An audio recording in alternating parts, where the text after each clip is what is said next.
ವಿವಾದಾತ್ಮಕ ಹೇಳಿಕೆ ನೀಡಿ ತಮಿಳು ನಟ ಕಮಲ್ ಹಾಸನ್ ವಿರುದ್ಧ ದೂರು. ಬೆಳಗಾವಿ ಜಿಲ್ಲೆ ರಾಮದುರ್ಗ ಪಟ್ಟಣದಲ್ಲಿ ಪ್ರವೀಣ್ ಶೆಟ್ಟಿ ಬಣದ ರಾಮದುರ್ಗ ತಾಲೂಕಾ ಘಟಕದ ಕರವೇ ಕನ್ನಡ ಪರ ಸಂಘಟನೆ ರಾಮದುರ್ಗ ತಹಶೀಲ್ದಾರ್ ಮುಖಾಂತರ ಸಿಎಂ ಸಿದ್ದರಾಮಯ್ಯ ಅವರಿಗೆ ದೂರು ನೀಡಿದರು.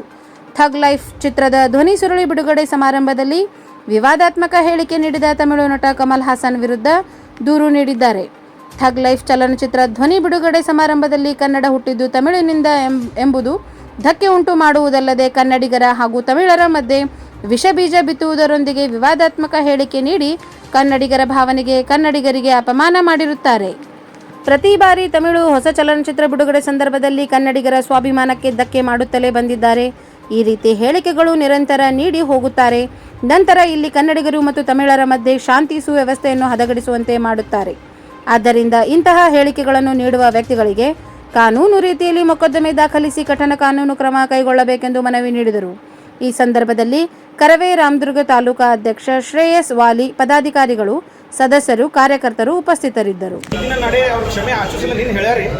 ಸರ್ ಈಗೇನು ಹೇಳ್ತೀವಪ್ಪ ಅಂದ್ರೆ ನಾವು ಈಗ ಥಗ್ ಲೈಫ್ ಚಿತ್ರ ಅವ್ರೇನು ಈಗ ನಾವು ಪ್ಯಾನ್ ಇಂಡಿಯಾ ಎಲ್ಲ ರಾಜ್ಯದಲ್ಲೂ ಬಿಡುಗಡೆಗೊಳಿಸ್ತೀವಿ ಅಂತ ಏನು ಹೇಳಕತ್ತಾರ, ಅದು ನಮ್ಮ ಕರ್ನಾಟಕ ರಾಜ್ಯದಲ್ಲಿ ಬಿಡುಗಡೆ ಆಗಲಿಕ್ಕೆ ನಮ್ಮ ಕರ್ನಾಟಕ ರಕ್ಷಣಾ ವೇದಿಕೆ ಪ್ರವೀಣ್ ಕುಮಾರ್ ಶೆಟ್ಟಿ ಬಣದವರು ಯಾವುದೇ ರೀತಿ ಅವಕಾಶ ಕೊಡೋದಿಲ್ಲ.